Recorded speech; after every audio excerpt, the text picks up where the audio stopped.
Alors, la liturgie du sacrement, on regarde cette image. Je ne sais pas, je n'étais pas là à Vatican II, pour savoir si les pères qui ont renouvelé la liturgie à Vatican II avaient cette photo de Rembrandt, ce tableau de Rembrandt sous les yeux. En tout cas, ils avaient certainement les textes d'évangile dans le cœur. Je vais reprendre, c'est les 3 temps de la liturgie selon Vatican II. Je vous ai dit, c'est une parole à 3 voix. La première voix, c'est la voix du Père qui confesse son amour pour le pénitent, qui confesse son amour pour le pécheur. Le Père est sur la route, il attend son enfant. Le Père m'attend toujours. Dans le sacrement, mais bien avant, sur la route. La deuxième voie, donc en fait c'est Dieu qui m'inonde d'amour, afin que je ne me jette pas des pierres lors de la vue, afin que je mette le doigt sur mes vraies plaies, afin que je n'évalue, je ne me mesure pas moi-même, mais que je puisse prendre la mesure de l'amour démesuré du Père. Et afin que je croie que je suis plus grand que ce que j'ai fait. Le deuxième temps, c'est la confession en examen de confiance et non de conscience. L'examen de conscience, c'est la liste, vous savez, non, de moi avec moi. Confiance, c'est de moi devant un amour. En examen de confiance, c'est le temps de l'aveu du pénitent. En fils et filles, non en condamné. Je ne viens pas en condamner. Le troisième temps, alors ici, c'est donc l'enfant qui dit, qu'est-ce qu'il dit? J'ai péché contre toi, je ne l'aime pas. Il a dit le péché essentiel. Le troisième temps, c'est le Père qui va donner un signe, qui va toucher sa chair.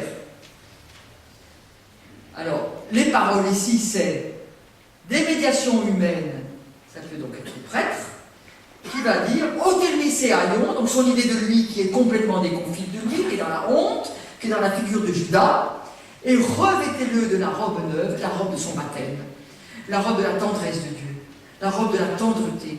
Revêtez-le, restaurez en lui son estime de lui, afin qu'il répare.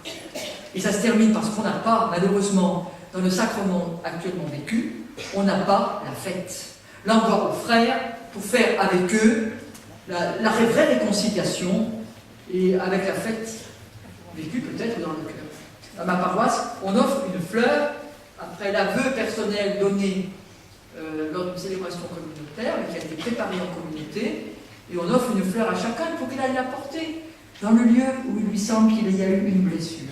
Et si ce n'est pas possible, il la met dans un bouquet de fleurs, une photo de la Vierge du Christ, et c'est sa prière pour dire cette fleur, c'est pour Damien, c'est pour Thomas, c'est pour... Voilà. Alors, voilà ce signe spécifique. Les histoires, enfin c'est pas des histoires, la pédagogie du sacrement communautaire ou aveu personnel, ordre communautaire, pas d'aveu personnel, etc. Je n'ai pas le temps maintenant, c'est en plus de la discipline du évêque. Et quant à l'histoire, vous avez demandé quand est-ce que on a, entre guillemets, les gens disent inventé le sacrement de réconciliation.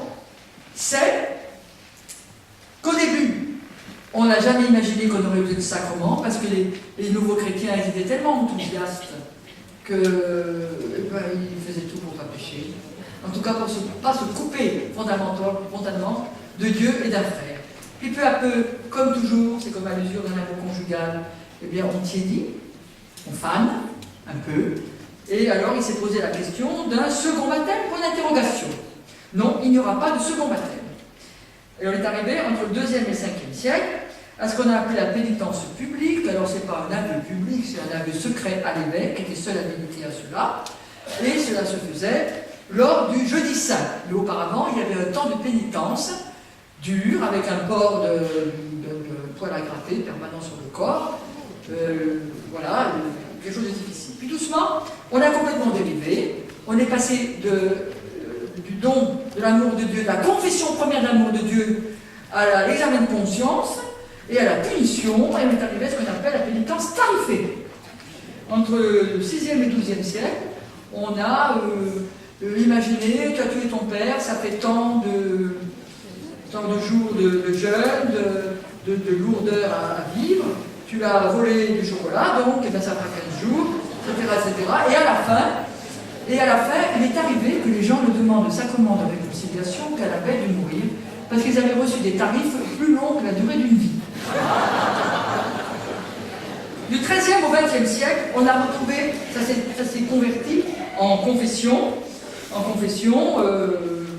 et là c'est là qu'il faut retenir, c'est le concile de Latran, 1215, qui a rappelé que pour communier, il serait bien qu'au moins une fois l'an, on puisse confesser tous ses péchés.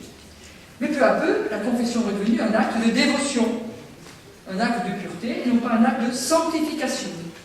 Un acte où on confessait l'amour de Dieu, et on est arrivé à Vatican II, 1965, dont nous faisons la fête cette année des 50 ans, pour se rappeler que le sacrement de réconciliation, c'est d'abord qu'il nous dit que c'est un pécheur pardonné que nous arriverons au ciel, mais qu'il est bon à des moments de notre vie, changement de vie, changement de profession, changement de domicile, ou lors d'une faute, ou tout simplement régulièrement, parce qu'on veut mieux aimer et réintégrer la communion ecclésiale, nourrir, qu'il est bon de demander le sacrement de réconciliation.